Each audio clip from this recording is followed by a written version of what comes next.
আসসালামু আলাইকুম সম্মানিত দর্শক। হঠাৎ আঙ্গুল বাঁকা করার প্রশ্ন আসতেছে কেন? দেখেন, রাজনৈতিক ময়দানে যদি কোনো রাজনৈতিক দলের নেতা মূল নেতা যদি বলেন যে যদি সোজা আঙ্গুলে ঘি না ওঠে তাহলে আঙ্গুল বাঁকা করতে বাধ্য হব বা আমরা বাঁকা করব। এই বক্তব্যটা শোনার পরে আপনার মনের মধ্যে কী ধরনের প্রতিক্রিয়া হবে জানি না, তবে আমার মনের মধ্যে একটা প্রশ্নের উদয় হয়েছে যে হঠাৎ জামাত ইসলামের নায়েবে আমির জনাব তাহের সাহেব তিনি আঙ্গুল কেন বাঁকা করবেন? তিনি কি কোটার মধ্যে থেকে আসলে অরিজিনাল ঘি তোলার কথা বলতেছেন, নাকি কোন প্রেক্ষাপটে তিনি এই বক্তব্যটা দিতেছেন যে আঙ্গুল বাঁকা করবেন? এবং এর মাধ্যমে বর্তমান সরকারকে তিনি যে হুঁশিয়ারি করতেছেন সেটা কি নিজেদের ভালোর জন্য করতেছেন, ভয় থেকে করতেছেন, নাকি মানে কি ভেতরের খবর কি? এই প্রশ্নটা আমার উদয় হয়েছে এবং আমি দেখলাম যে যদিও প্রশ্নটার উদয় হয়েছে, সমাধান দরকার, সমাধানে আসতে হবে, তাহলে আমাদের সবার সামনেই আমরা আলোচনাটা করি, একা একা আলোচনা না করে ক্যামেরাটা ওপেন করে আলোচনা শুরু করলাম। দেখেন, প্রথম আলোতে নিউজ হয়েছে এই বিষয়টা নিয়ে। জামাত ইসলামের নায়েবে আমির সৈয়দ আবদুল্লাহ মোহাম্মদ তাহের তিনি বলেছেন, সরকার ফেব্রুয়ারিতে নির্বাচনের সময় ঘোষণা করেছে, ফেব্রুয়ারির কাছাকাছি চলে এসেছে, কিন্তু গণভোটের তারিখ ঘোষণা হচ্ছে না। নির্বাচনের আগে গণভোট দিতে হবে। এ প্রসঙ্গে তিনি বলেন, সোজা আঙ্গুলে যদি ঘি না উঠলে আঙ্গুল বাঁকা করব।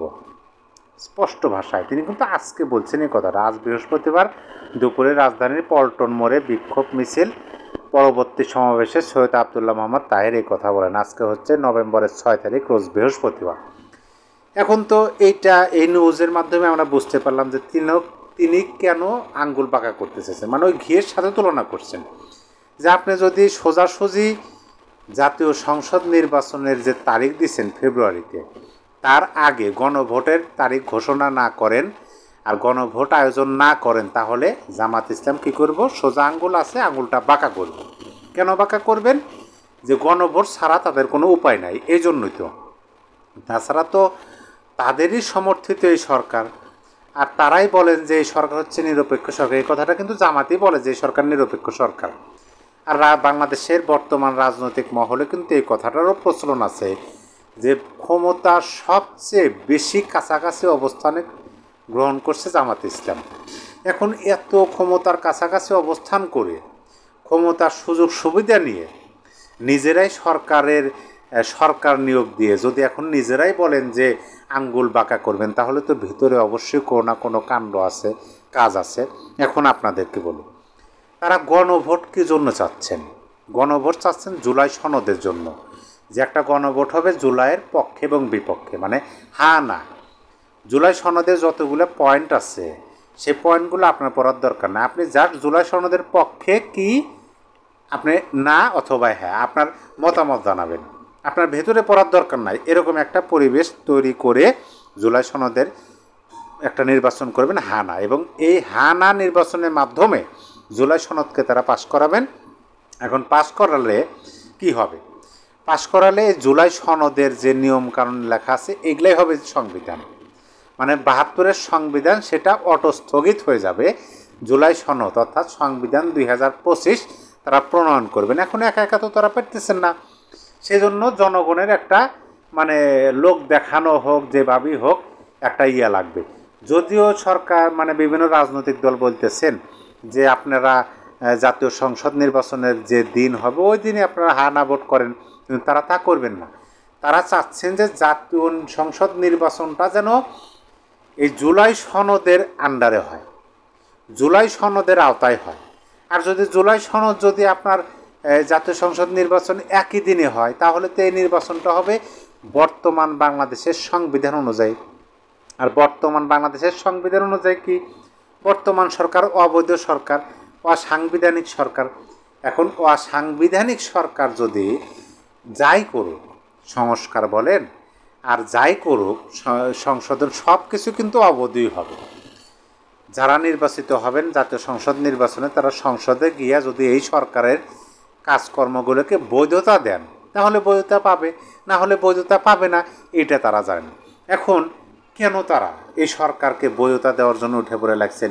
যদিও বিএনপির পক্ষ থেকে বলা হয়েছে যে তারা যদি নির্বাচনে জয়লাভ করেন, সংসদ গঠন করেন, তাহলে এই সরকারের কাজকর্ম এবং এই সরকারকে বৈধতা তারা দিবেন, কিন্তু বিএনপির উপর তারা আস্থা রাখতে পারতেছেন না। এখন যে প্রশ্নটা সামনে আসতেছে সেই প্রশ্নটা হলো, কেন তারা আমাদের ৭২-এর সংবিধানকে বিলুপ্তি করতে চায় বা স্থগিত করতে চায় জুলাই সনদের হানা ভোটের মাধ্যমে? এই প্রশ্নটার উত্তর হলো, দেখেন তারা যে কাজকর্মগুলো করছেন, এক নাম্বার হলো যে বর্তমান সরকারের প্রধান উপদেষ্টা বলছেন যে মেটিকুলাস ডিজাইন। এখন মেটিকুলাস ডিজাইন বলতে কি? এই আন্দোলনে যা কিছু হয়েছে, কতগুলো মানুষ প্রাণ হারাইছে, পুলিশ প্রাণ হারাইছে, প্রাণ হারা নাই, পুলিশের প্রাণ কেড়ে নিচ্ছে, কতগুলো রাষ্ট্রীয় সম্পদ নষ্ট করা হয়েছে, রাষ্ট্রীয় ভবন, মানে অনেক ক্ষয়ক্ষতি কিন্তু হয়েছে। এই সকল ক্ষয়ক্ষতি বর্তমান সংবিধান অনুযায়ী অবৈধ। বর্তমান সংবিধান বৈধতা দেয় নাই কাজকর্মকে।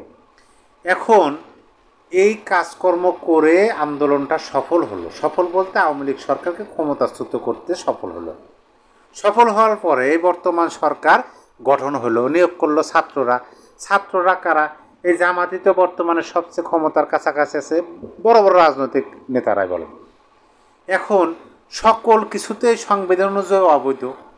এখন এই যে এত এত কাজ করা হয়েছে 15 জুলাই থেকে 8ই আগস্ট পর্যন্ত, সকল কাজকে বর্তমান সরকার নোটিফিকেশনের মাধ্যমে অর্থাৎ অধ্যাদেশ জারির মাধ্যমে দায় মুক্তি দিয়ে দিচ্ছে যে জুলাই আগস্ট আন্দোলনের পক্ষে থেকে রাজপথে যারা কাজ করছে, তারা যাই করছে, কোথায় অগ্নিসংযোগ ঘটাইছে, কোথায় কাকে পিটিয়ে প্রাণ কেড়ে নিচ্ছে, কোথায় কি করছে, সকল কিছু, কোথায় লুটপাট করছে, চুরি করছে, বিচার হবে না, কোনো কিছুরই বিচার হবে না, দায় মুক্তি।